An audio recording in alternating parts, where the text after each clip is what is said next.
ओम शांति। मैं एक ब्रह्मा कुमार ज्ञान मंथन की मोतियों को साझा करने का प्रयास कर रहा हूँ और इसमें सबसे पहले आत्मा के 7 आदि संस्कारों को हर एक ब्राह्मण बच्चा अनुभव करे, तभी तो उससे वो सारे गुण झलकेंगे ना। और तभी परमपिता परमात्मा की प्रत्यक्षता हर एक ब्राह्मण बच्चे से हो सकेगी, जो बाबा का श्रीमत है। तो इसके लिए 7 अनादि संस्कारों का स्मृति में रहने के लिए उसका इस ब्रह्मा कुमार के मंथन के अनुसार क्रम में होना बहुत ज़रूरी है। इसको सबसे पहले इस क्रम को देख लेते हैं कि सबसे पहले है पवित्रता, फिर शांति, तब प्रेम, उसके बाद खुशी और तब शक्तियाँ, और शक्तियों के बाद ज्ञान का संस्कार और फिर आनंद।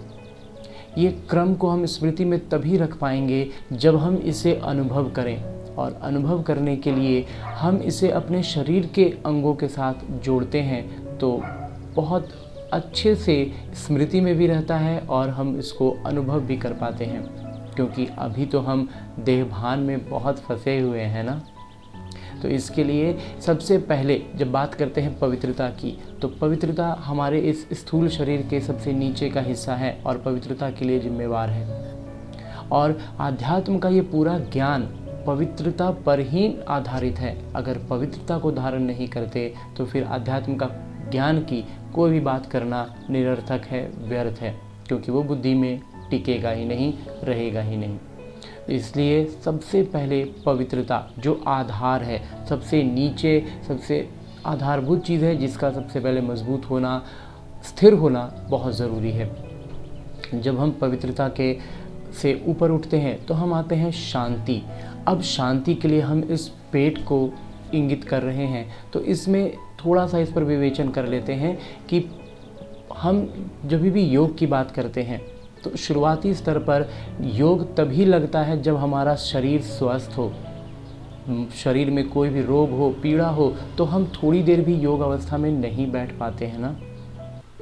और इस शरीर का रोग की शुरुआत हमेशा पेट से ही होती है, और अगर कोई और रोग भी हो जो पेट से ना हुई हो तो उसका इलाज पेट से ही शुरू होगा ना। तो इसका अर्थ है कि शारीरिक रूप से शांति का केंद्र पेट बनता है। यूँ तो हम कहते हैं कि शांति हमें मन में चाहिए, लेकिन मन की शांति भी तभी महसूस करेंगे क्योंकि जहाँ भी हम जाएंगे तो हम शरीर के साथ जाएंगे, और अगर शरीर स्वस्थ नहीं है तो फिर कितने भी लौकिक रूप से शांति वाले स्थान पर चले जाएं, शांति का अनुभव नहीं कर पाएंगे, योग नहीं लग पाएगा। तो इसलिए शारीरिक शांति का केंद्र हम पेट को ले सकते हैं।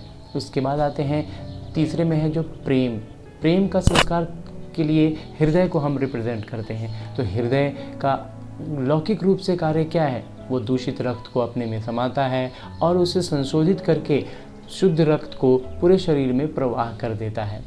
और प्रेम में भी हम यही करते हैं ना। जो हमारे संबंध संपर्क की आत्माएं होती हैं, उनकी कमज़ोरियों को हम संभाल लेते हैं, उनको नज़रअंदाज कर देते हैं और उनको खूब प्यार लुटाते हैं। तो इसलिए प्रेम का संस्कार हमारे हृदय से संबंधित होता है। उसके ऊपर उठते हैं तो हमारी खुशी को झलकाने के लिए हमारा मुखमंडल ही काफ़ी है, क्योंकि हमारी मुस्कान, हमारी खुशी हमारे मुख से ही झलकती है। इसके ऊपर जब आते हैं तो शक्तियों का प्रदर्शन आँखों से होता है। अपनी आँखों से हम अपनी हर भावना को व्यक्त कर सकते हैं। हम क्रोध में हैं, हम खुशी में हैं, हम डर में हैं, हर चीज़ हमारी आँखों से झलकता है। तो आँखों को शक्ति का प्रतीक माना जा सकता है।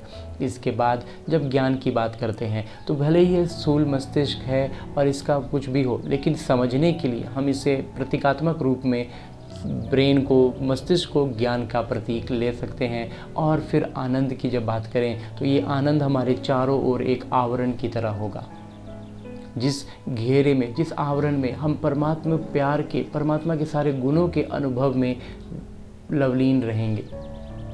तो इस तरह से जब हम एक क्रम में सारी बातों को याद कर लेते हैं तो ये अनुभव भी कर पाएंगे, और हर ब्राह्मण बच्चा जब इस अनुभव में रहेगा तब उससे ये सारे गुण झलकेंगे और परमात्मा की प्रत्यक्षता हो सकेगी।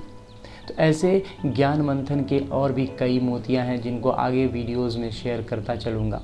आज फ़िलहाल इस वीडियो को यहीं पे देता हूँ विराम। ओम शांति।